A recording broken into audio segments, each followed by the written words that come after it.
नमस्कार प्यारे बच्चों, आप सभी ध्यान दें।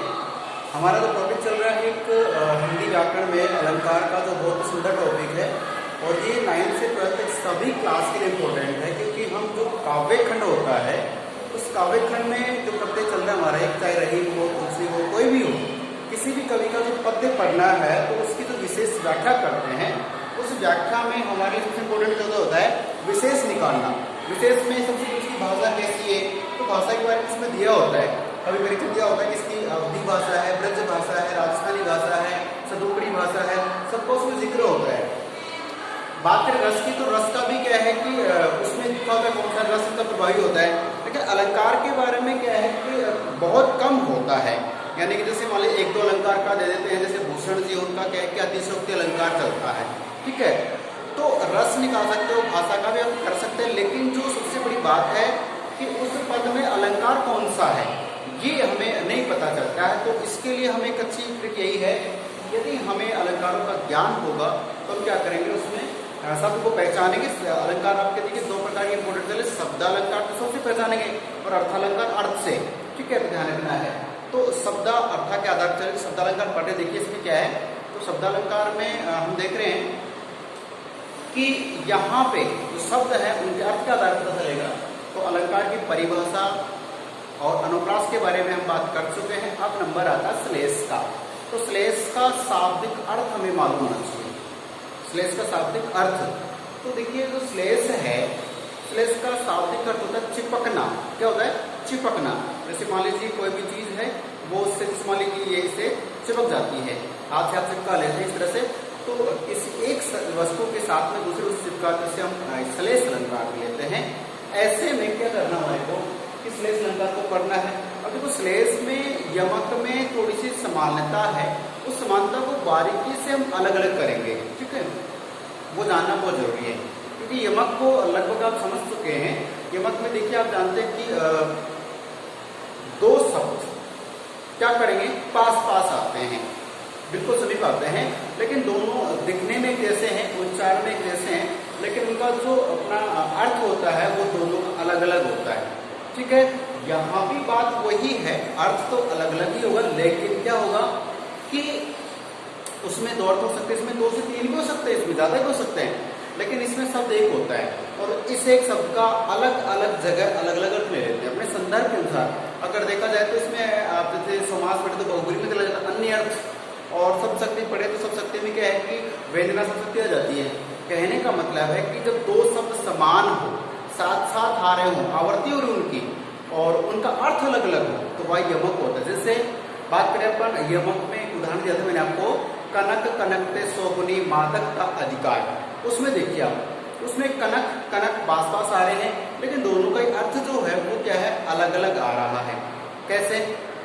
पहले का अर्थ है कनक यानी सोना, और दूसरे का अर्थ कनक यानी धतूरा। धतूरा एक पौधा होता है, जो वैसिला पौधा होता है, उसको टच करने के बाद अगर हम वही हाथ मुंह पे लगा लेते हैं, उस धतूरे के पत्ते को या उसके फूल को, या ये कहें उसके बीज आते हैं उनको, कुछ लोग उसको तंबाकू रूप में पीते भी हैं, शिव जी भगवान को उनकी वो फूल चढ़ाए भी जाते हैं।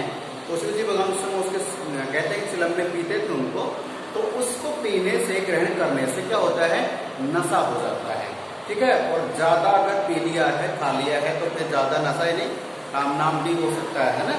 चलिए, तो ध्यान दो, वो एक नशा भी है। लेकिन बात करें अपन अलंकार की, तो कनक नाम सोने का है, तो सोने का मतलब भी क्या हो गया कि सोना एक बहुमूल्य धातु है, बहुत सुंदर है, और ये मतलब पहनते हैं तो हमारे शरीर की शोभा बढ़ती है। तो शोभा बढ़ेगी तो अलंकार है, उनका अलंकार का शाब्दिक अर्थ क्या है, शोभा बढ़ाना, शोभा बढ़ाने वाला। तो अगर शरीर के सुंदर बढ़ाते हैं आभूषण, तो वो आभूषण क्या है, वही शोभा बढ़ा रहे। और यहाँ पे जो काव्य होता है, काव्य पद रचना होती है, उसकी शोभा कौन बढ़ाते हैं, अलंकार बढ़ाते हैं। तो अलंकार के क्या हो गए हैं, आभूषण के जैसे। तो सोना है वो अगर हम लिमिट मात्रा में पहनते हैं और पहना फिर आवश्यकता अनुसार से निकाल दिया तो ठीक है। कुछ व्यक्ति के पास बहुत ज्यादा सोना होता है, तो उन्हें उस सोने को प्राप्त करने से, पा लेने से घमंड हो जाता है, मतलब नशा हो जाता है कि मेरे पास सोना बहुत है, सोना है, तब उसकी वजह से होता है ना चांद चांदी, सोने वाली चांद चांदी कहने मतलब बहुत अच्छा समय उसका है, तो नशा हो जाता है। तो नशा सोना भी है और नशा धतूरा भी। लेकिन देखिए कि जो बात करें हम कि जो नशा है वो तो दोनों का ठीक है, लेकिन कनक एक तो धतूरा और एक सोना। बात ये है शब्द समान है, दिखने में समान है, उच्चारण समान, लेकिन जो अर्थ है वो दोनों का अलग अलग है। यहाँ पर क्या है कि श्लेष का मतलब चिपकना होता है, लेकिन देखिए इसमें जब बात करें कि कोई शब्द है उसमें एक शब्द आया, एक ही शब्द आएगा, लेकिन उस शब्द का उससे आगे जितने शब्द आएंगे ना उन शब्दों में अर्थ डालेंगे तो अलग अलग आएगा। एक बार आ सकता है, दो बार आ सकता है, तीन बार आ सकता है, आगे भी आ सकता है, तो वहाँ क्या होगा, श्लेष होगा। लेकिन यमक में क्या है कि दो शब्द बराबर होंगे, ध्यान रखना। समझ इस बात को? अब डाउट्स क्लियर हो गए यमक और श्लेष का। अब चलते हैं इसमें श्लेष में। तो श्लेष से सबसे पहले बात करें अपनी परिभाषा की, क्योंकि अगर 12वीं क्लास की बात करें 2 नंबर का है, 11वीं में भी 2 से 3 का हो सकता है, 10वीं में ज़्यादा का है, 9th में भी है। तो ऐसे क्या करें कि देखिए परिभाषा इंपॉर्टेंट है कि परिभाषा पेपर में आती है कि श्लेष अलंकार से आप क्या समझते हैं, परिभाषा और उदाहरण दीजिए, ध्यान दें। श्लेष का चिपकना, चमकना नहीं, चिपकना, ठीक है। अब देखिए कि जब वाक्यों में कोई भी वाक्य है, कोई भी शब्द है, उनमें क्या हो, एक शब्द के केवल एक ही बार आए और उस शब्द के 2 या 2 से अधिक अर्थ निकले तब वहां श्लेष अलंकार होता है। बातें वही है कि जब कोई वाक्य है उस वाक्य में कोई शब्द एक बार आ रहा है, कितनी बार आ रहा है, एक शब्द केवल एक, ये ध्यान रखना कि एक बार ही आता है, लेकिन उस शब्द के 2 अर्थ निकल जाए, 3 अर्थ निकल जाए, 4 अर्थ निकल जाए, कोई पता नहीं, उस पूरे वाक्य पे, उस संदर्भ पे निर्भर करता है। तो आपको यही समझना है कि पूरे वाक्य में एक शब्द एक बार आ रहा है, उस एक बार आने वाले के अलग अलग अर्थ निकलेंगे, वहां क्या हो जाएगा, श्लेष अलंकार हो जाएगा। प्यारे बच्चों अब देखते हैं, उदाहरण से समझते हैं, प्रैक्टिकल करते हैं उसका। देखिए पोस्टमार्टम कैसे करते हैं श्लेष अलंकार का। पानी गए न उभरे मोती मानस चून, पानी गए न उभरे मोती मानस चून, ये अपने लगभग सभी क्लासों में चलता है। देखिए इसमें बोलते हैं कि रहीम दास जी के बारे में बताया, रहीम जी ने लिखा है कि रहीमन पानी राखिए बिन पानी सब सून, ये एक ऊपर की पंक्ति है पद के अनुसार, काव्य के अनुसार, लेकिन उसमें क्या है कि श्लेष नहीं कही है, श्लेष वाली पंक्ति वो नीचे है कि रहीमन पानी राखिए बिन पानी सब सून। तो देखिए यहाँ पे बात है कि पानी गए न उबरे मोती मानस चून, तो वो तो एक दोहा है प्रेम जी का। उसमें तो क्या है कि रविंद्र जी कहते हैं कि भाई हमें इज्जत का ख्याल होना चाहिए कि बिना इज्जत के सब कुछ मिट्टी मिल जाता है। यहाँ अलंकार श्लेष कैसे मिलता है, पानी गए न उभरे, यहाँ तक बात करें पानी का मतलब जल से लेते हैं, ठीक है, कि पानी यानी जल जो है गए यानी चला गया, खत्म हो गया, बीत गया, तो न उभरे, न उभरे की वापस नहीं उठता है, प्रोग्रेस से प्रगति नहीं कर पाता है, अपनी वास्तविकता प्रदर्शित नहीं कर सकता है। कब, जब किसी का पानी समाप्त हो जाता है तब। तो पानी का अर्थ यहाँ जल नहीं है, लेकिन इसको यहाँ यहाँ यहाँ पे क्या अर्थ लेते हैं वो देखने वाली बात है। कि देखो पानी को अगर मोती से जोड़ के देखते हैं तो मोती अगर सीपी समुद्र आप देखते हैं ना, एक आपने और भी सुना होगा स्वाति नक्षत्र, एक बूंद तकली वाला मैंने बताया था आपको, उसमें भी तो सीपी होता है, एक पत्थर नुमा करते, वो समुद्री झाग से पत्थर बने होते हैं, वो स्पेशल पत्थर होते हैं, उनमें जो सीपी होता है अंदर बात करें तो उस सीपी के अंदर क्या है कि जो स्वाति नक्षत्र में बरसात की जो बूंद गिरती है, वो बूंद अगर सीपी के उस कवर में गिरती है, सीपी के मुंह में गिरती है तो अपना मोती बनता है, ऐसा माना जाता है शास्त्रों के अनुसार। तो उसमें मोती बनता है, तो मोती है पानी में रहता है, मोती शाइनिंग करता है, चमकता है। तो यहाँ देखिए मोती जो है उसको पानी में रखा जाता है, तब तक उसमें रहती चमक रहती है। तो इस पानी का मोती क्लियर क्या है, चमक, ठीक है, चमकना। बात करेंगे पानी का मानस क्लियर क्या है, मानस को मानुष भी कह सकते हैं, तो मानुष का मतलब मनुष्य, मनुष्य की बात करते हैं, इस तरीके उस मनुष्य प्राणी की बात करते हैं। तो मनुष्य के लिए जो बात करें पानी को क्या है, होता है ना कि एक बार दादा नाना पापा को पूछते इसकी आंखों का पानी ढल गया है, इसके घुटनों का पानी निकल गया है। कहने का मतलब घुटनों का तो शारीरिक ताकत से मान सकते हैं, लेकिन जैसे आंखों का पानी ढल गया है मतलब शर्म हया लज्जा चली गई। कुछ ऐसे होते हैं ना कि जैसे सामने कोई भी हम बेबाकपन से बोलते रहते हैं, किसी की इज्जत परवाह नहीं करते हैं, और अर्थात क्योंकि हमारी शर्म हद इज्जत जो है हम इसमें इतना डरते नहीं है, तो मतलब मनुष्य में पानी का मतलब इज्जत से, किससे? इज्जत से, मान मर्यादा से है। अब आप कहें कि पानी चून के लिए, अब चून का मतलब देखिए दो अर्थ होंगे चून के, पानी के तो वही रहेगा, लेकिन चून को आपको समझाने के लिए, एक चून वो जिससे हम रोटी बना के खाते हैं, सबसे इम्पोर्टेंट बात तो वही यहाँ पर है। तो उस चून को डायरेक्ट खा नहीं सकते, आप समझते इस बात को। उस चून को आप कुछ भी व्यंजन बनाते हैं, पूड़ियाँ बनाते हैं या रोटी बनाते हैं, चूरमा, कुछ भी सब बनाएंगे, तो उसके लिए उस चून को पानी के साथ मिलाकर गूंदना, उसको आप जानते हैं। तो उसमें जो पानी है वो पानी चून के लिए लोच का काम करता है। अगर पानी उसमें नहीं मिलेगा तो उस चून का हम जो बनाना चाहते हैं नहीं बनेगा। तो इसमें लोच, उसकी संयोजकता की बात करें वो इसमें आ रहा है। कहने पर मोती में, मानस में, चून में, इन तीनों में पानी का अर्थ अलग अलग आ रहा है। कैसे? मोती के लिए चमक अर्थ दे रहा है कौन? पानी। मनुष्य के लिए इज्जत अर्थ दे रहा है, और चून के लिए है पानी। जल भी इसमें, यानी कि चून में जल का होना अनिवार्य है, जल का साहचर्य भी है। इसमें लोच भी कह सकते हैं, जल का अनिवार्य पद भी कह सकते हैं, कार्य कह सकते हैं, इस तरह से। तो देखिए कि पानी एक ही शब्द है और इसका अर्थ अलग अलग आ गया है। तो यहाँ पे आपको यही अंतर करना है कि जब किसी वाक्य में एक शब्द केवल एक ही बार आ रहा है, लेकिन संदर्भ के अनुसार उसका अर्थ जो है अलग अलग लग रहा है, तो वहां पर श्लेष अलंकार होता है। क्लियर? अब बात करते हैं आगे। देखिए यहाँ तक मैं आपको बता दूं प्यारे बच्चों, आपके सिलेबस में यही तक है। 12वीं तक का सिलेबस इतना ही पूछेंगे, आपको यहाँ मैटर क्लियर हो गया। लेकिन बात कर लूँ मैं थोड़ी सी डीपली में, क्योंकि आजकल कॉम्पिटिशन एग्जाम चल रही हैं, तो इसमें भी आपके काम आ सकता है। और देखिए कि अधूरा ज्ञान कदर ना करें, ठीक है? चलिए, तो इतना ही बताऊंगा कि श्लेष अलंकार के दो छोटे भाई और भी है, मतलब इसके दो भाग और भी है। वो भाग रटने नहीं समझने हैं, बिल्कुल 1 मिनट में समझ आते हैं। कैसे?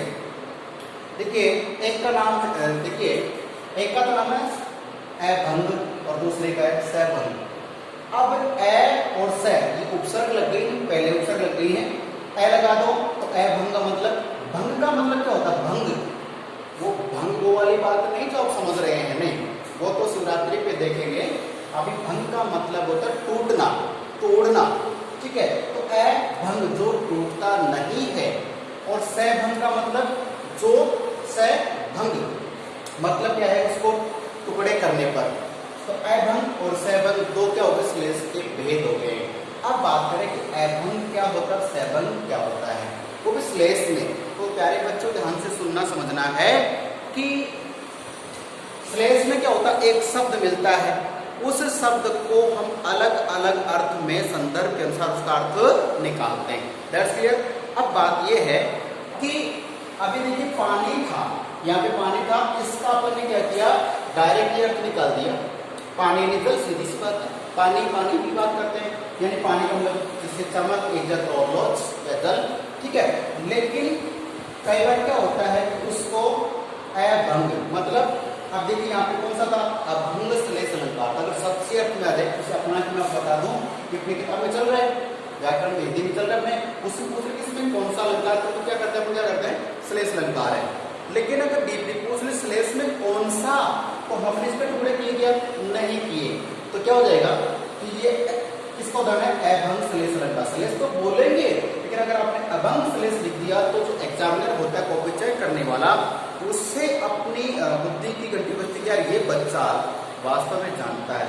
ये श्लेष तो लिख सकता था, श्लेष तो है ही है, लेकिन अभंग है या सभंग है, ये कौन जानता है? ये वो जानता है जो पूरा पढ़ा होता है। अगर आपने श्लेष लिख दिया तो सही है, लेकिन ज्यादा इंप्रेशन जो पड़ता है वो यहाँ से देखिए, इसमें कौन सा है? अभंग श्लेष अलंकार है, कि जिसके बिना टुकड़े। अब परिभाषा समझ लो किसकी? अभंग की। कि जब वाक्य में कोई शब्द आता है, एक बार ही आता है और उसका अलग अलग अर्थ लगता है, तो वहां पर श्लेष होता है। लेकिन उसी परिभाषा करो कि जब वाक्य में आए एक शब्द के विभिन्न अर्थों के लिए उस शब्द के टुकड़े नहीं करने पड़े या बिना टुकड़े करने पर अर्थ बदल जाता है। मतलब अब हम उसको तोड़ते नहीं हम, तो क्या हो जाता है? वो अभंग श्लेष है, इसलिए वाला हो गया। और सभंग की बात करें तो सभंग का मतलब क्या होता है कि उसको हम क्या करेंगे कि अलग, मतलब जैसे एक शब्द आ गया, उस शब्द के लिए उस जो शब्द है उसके टुकड़े करेंगे। अब टुकड़े करेंगे तब तक अर्थ नहीं मिलेगा। इसका मतलब ये हुआ कि हमारा जो सभंग है उसमें उस शब्द के टुकड़े करने पड़ते हैं। और टुकड़े बिना किए आए तो अभंग, टुकड़े करने पर रखा है तो सैभंग। सीधी सी बात है। अब मैंने दोनों की परिभाषा सिर्फ बताई है, आपको समझनी है। अभंग में टुकड़े नहीं करते फिर भी श्लेष का मतलब निकलता है, सैभंग में टुकड़े करते तब अर्थ निकलता है। अब सोचना यह है कि मैं दो एग्जाम्पल आपको समझा रहा हूँ, दोनों ध्यान सुनना है। कि पहला क्या ध्यान दे, जे रहीम प्रति दीप की कुल कपूत की सोई। जय यानी रहीमदास जी कह रहे कि जय यानी उनकी, जे उनकी, रहीम रहीम यानी रहीमदास जी ने स्वयं अपना नाम इसमें डाला है, जे रहीम गति देवी। रहीमदास जी कहते हैं कि जो दीपक होता है घर में, हम लोग दिया या दीपक जलाते हैं दीपावली पे या कभी भी शाम को भी बत्ती जलाते हैं ना, तो जे रहीम गति दीप की। तो रहीमदास जी कहते हैं कि जिस प्रकार जो दीपक होता है उसकी गति, उसकी जो जीवन रेखा या उसका जो क्रिया है या फिर उसको उद्देश्य वो क्या है, उस दीपक का क्या क्रिया है। देखिए, कुल कपूत की हो, कुल, कुल का मतलब अपना वंश, कुल, ठीक है। और कपूत का मतलब बुरा लड़का, बुरा पुत्र, है ना। सपूत अच्छा होता है, कपूत बुरा होता है। तो घर का जो लड़का होता है उसकी स्थिति कपूत के जैसी हो जाती है। कब होती है जानते हो, अगर वो बच्चा है, अब बात करते हैं कि जैसे कैसे, देखिए इसको उदाहरण दे रखा है कि 12 उजियारो करे। 12 का मतलब, देखिए यहाँ पे मैं आपको बताऊं कि हमें श्लेष किस किस में निकालना है। देखिए आप अपनी बात ध्यान दें कि जो एक शब्द आया हमारे 12 और एक शब्द आया है बड़े। ऐसा नहीं कि शब्द एक ही हो और अलग अलग, या देखिए यहाँ इसका अर्थ अलग है और इसका अर्थ अलग है। देखिए 12 यानी दो अर्थ ले रहे हैं। देखो बात क्या है, शब्द एक आ रहा है, अर्थ अलग अलग होंगे। 12 का अर्थ कैसे, बाढ़ लगाने से भी ले सकते हैं, जलाने से भी ले सकते हैं, ठीक है ना। चलिए, तो 12 उजियारे करें कि यदि आपने घर में दीपक जलाया है, दीपक जलाते क्या होगा, उस पूरे घर में उजियाला हो जाएगा, रोशनी हो जाएगी, प्रकाशमान हो जाएगा, पूरा कमरा जगमग जगमग करेगा। क्यों? क्योंकि दीपक जल गया है। दीपक को प्रज्वलित करने पे, दीपक को जलाने पे पूरा घर क्या होता है, उजियारा करे यानी कि जल जाता है। चलिए, बड़े बड़े अंधेरों होए। अब बड़े का मतलब बुझा देना, ठीक है। तो इस 12 के अलग अलग अर्थ होते हैं, ठीक है, ध्यान रखना। तो अलग अलग अर्थ आ गए, इसलिए श्लेष हो गए। अब बड़े का मतलब इसे, अब बड़े बड़े बड़ा भी हो सकता है, उम्र में, हाइट में, है ना, और या योग्यता में। बड़ा छोटा, तो बड़ा छोटा भी इसमें अर्थ आ रहा है। प्लस छोटा तो क्या, लेकिन बड़ा आ रहा है ना, बड़ा के बड़े, बड़े लोग, बड़े बच्चे, बड़े जो भी है। बात करें कि जैसे बड़े के अलावा इसमें क्या है, इसका यहाँ पर क्या आ रहा है, यहाँ पर ले रहे हैं हम बड़े नहीं, बंद होना, बुझा देना। तो दीपक जला 12, ठीक है, और दीपक बुझना या दीपक को भाई बंद कर देना। तो अगर दीपक जलाएंगे तब तो उजियारा हो जाएगा, और दीपक को बुझा देंगे तो क्या हो जाएगा, अंधेरा हो जाएगा। तो इसके भी अलग अलग अर्थ है, इसके भी अलग अलग अर्थ है। तो यहाँ पे अलग अलग ढूंढने में तो क्या आ रहा हमारे को कि श्लेष का अलंकार, इसमें श्लेष हो गया। अब बात करते हैं इसमें तो कौन सा हमारा कोई अभंग है, इसको हमने टुकड़े नहीं किए, इसमें शब्द जो के क्यों है, तो ये श्लेष का कौन सा, अभंग श्लेष अलंकार है, समझ रहे हैं। अब बात करते हैं दूसरे की, कि देखिए ये मैं आपको बता दूं 12वीं क्लास की पुस्तक में है, उदाहरण बिल्कुल साफ साफ दे रखा है। तो पूरा एक पद है बिहारी जी का, लेकिन ध्यान रखना, अजो तरण्यो ही रहियो श्रुति सेवक एक रंग। बात करें, देखिए अजो तरण्यो ही रहियो, कि वो समय के हिसाब से। अब यहाँ बात अपने जो है वो क्या है, वो तो आपको मैं बता सकता था पहले, तरण्यो, तरियोना, तरणो, शॉर्ट में तरणो बोलते हैं, तरियोना जो शब्द है, इसमें आपको अलंकार निकालना। वैसे अब इसको डायरेक्ट इसका अर्थ लेते हैं, ध्यान से सुनना, बहुत डीपली पॉइंट है सभी के लिए, कि तरणों का अगर इस पंक्ति के साथ अर्थ लेते हैं तो अज आज तक अद्यतन, आज तक तरणों ही रहियो। अब तरणों का मतलब होता है कर्णफूल। कौन सा फूल, कर्णफूल, कान में पहने जाने वाला एक आभूषण का नाम कर्णफूल है। तो उसे अपनी तत्सम भाषा में आप हिंदी में तरणी, कर्ण का शाब्दिक अर्थ कर्णफूल हो गया, समझ गए। इसका सीधा अर्थ क्या है, तरणो, मतलब कर्णफूल है। ही रहियो श्रुति सेवक एक इंग की बात, इंग का मतलब अंग से लेंगे, श्रुति यानी सुनने के लिए, सेवक एक दास होने की एक अंग, अर्थात जो कर्णफूल है कान में रहता है। और प्रभु के कान की बताया कि प्रभु के कान में भगवान श्री कृष्ण की कुंडल मान लीजिए, वो क्या करते हैं, जो तरणो है, कर्णफूल है, देखिए सुंदरी का कान का है वो सुनता रहता है, सारे ज्ञान की मतलब इधर से पास होते हैं ना तो सुनता रहता है। लेकिन इस बेचारे क्या है करेगा। अब देखिए इसका दूसरा अर्थ भी लेंगे, लेकिन दूसरा अर्थ कब लेंगे, जब इसके टुकड़े करोगे आप। क्या मतलब, देखिए पूरे का मतलब कर्णपूल है, बस कहानी खत्म। लेकिन अब इसका टुकड़ा करेंगे, अगर अच्छा एक अर्थ निकला तो मतलब क्या श्लेष का हुआ नहीं ना, इसका मतलब इसके दो अर्थ निकलने चाहिए। अब दूसरा अर्थ निकले टुकड़े करो, टुकड़े क्या करेंगे, देखिए यहाँ पे एक बार तरियो ना, तो तरियो की बात कर रहे हैं, जिसमें तरियो की बात कर रहे हैं, तो तरियो से लिखिए हमने तरियो ना। अब तरियो का मतलब जो होता है दो तरा नहीं, और तरना तैरना होता है। लेकिन यहाँ पे जो कई बार आप शैली की भाषा जानते हैं कि बहुसागर, इस संसार को एक समुद्र की संज्ञा दी गई, एक सागर की संज्ञा दी गई है, और इसमें आप हम सब अपने क्रियाकलाप में लीन हैं और क्या करना चाहते हैं, किनारे पे लगना चाहते हैं। किनारा मतलब इस बहुसागर से पार जाना है अपने अच्छे कर्मों के माध्यम से। तो भगवान हमारे को इस किनारे से किनारे तक लगाता है ना। तो तरियो ना अर्थात जो तरा नहीं है वो निकृष्ट जीव कहलाता है, बुरा जीव कहलाता है, उसका जीवन व्यर्थ चला जाता है। तो अगर तरियो को अलग लेंगे और ना को अलग लेंगे, मतलब तरियो ना शब्द के टुकड़े कर दिए, क्या करते इसको हमने भंग कर दिया, सहभंग कर दिया, तोड़ दिया। तो यहाँ पे श्लेष अलंकार का उदाहरण दूसरा हुआ, समझे इस बात को, इसको तोड़ा तब क्या निकला, निकृष्ट जीव। अर्थात ध्यान रखना जब ये दोहम पढ़ते हैं तो इसमें कहा जाता है कि एक कान का कर्णपुल होता है, इसको तरणा कहते हैं, तरियोना। और कल जो होने वाले एग्जाम है आपको बता दूं मैं, जो 12th वाले उनकी जो एग्जाम होने वाले उसमें इस अलंकार में से इसका अर्थ आपको किसी क्वेश्चन मिल सकता है। तो ध्यान से बोलना, तरणा का कान का आभूषण या कर्णपुल भी हो सकता है, सभी क्या सकता है। तो अजो को आज तक और कर्णपुल तरणा मतलब देखिए इसमें अजो तरणा। तो अगर सीधा अर्थ इसमें कर्णपुल हो गया, लेकिन टुकड़े करोगे तो इसका अर्थ हो गया जो आज तक तरा नहीं, अर्थात जिसका वह जीवन सफल नहीं हुआ। तो यहाँ पे दो अर्थ हो गए, लेकिन दूसरा अर्थ कब निकला, टुकड़े करने पर। और टुकड़े करेंगे तो हो जाएगा वो सहभंग श्लेष अलंकार कहलाएगा। अगर आपको समझ में आ गया है तो इस वीडियो को एक बार पुनः चलाकर देखना है, ताकि आपका ये जो पढ़ा हुआ ज्ञान है फिक्स हो जाए, रटने की आवश्यकता ना पड़े। श्लेष अलंकार का अर्थ बता दिया है, उदाहरण से समझा भी दिया है। उसके दो भेद होते हैं, एक तो अभंग श्लेष कह दो, दूसरा सहभंग श्लेष कह दीजिए, या भंग श्लेष भी हो सकता है। तो सहभंग उस भंगी तो है। अब बात कर लेते हैं कि इसमें सीधा अर्थ आ गया था।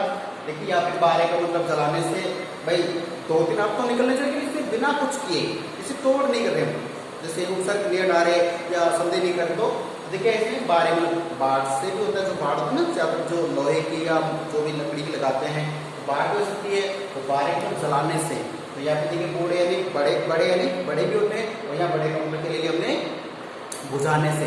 तो दीपक जलता है तो आप जानते हो कि सबको रोशनी देते हैं। उसी प्रकार आपको बता दूं वाक्य का कि ड्राइंगर जी कहते हैं कि जो कपूत है ना, कपूत वो दीपक की तरह है, जब दीपक जलता है सबको लगता है भाई रोशनी हो गई। ऐसे ही जब बच्चा घर में जन्म लेता है ना तो सब थालियां बजाते, खुशियाँ मतलब बांटते हैं किसी को, ये मिठाई बांटते हैं बच्चे के जन्म पे। लेकिन वही बच्चा धीरे धीरे बड़ा होता है, बड़ा होने के बाद में कभी किसी के क्रिकेट खेलता हो घर की विंडो कांच तोड़ दिया है, या किसी को वैसे परेशान कर दिया, गाली गलौज कर दिया, या कोई और लाइन में चला गया, तो सभी घरों से वहाँ उस घर में क्या है कि उल्हाने आते हैं, कमेंट आते हैं क्या आपका लड़का ऐसा है वैसा है। तो हम अपने लड़के को पूछते हैं कि तू पैदा तो हुआ लेकिन भाई हमें गालियाँ सुनाने के लिए। तो ऐसे में क्या हुआ है, कपूत हो गया।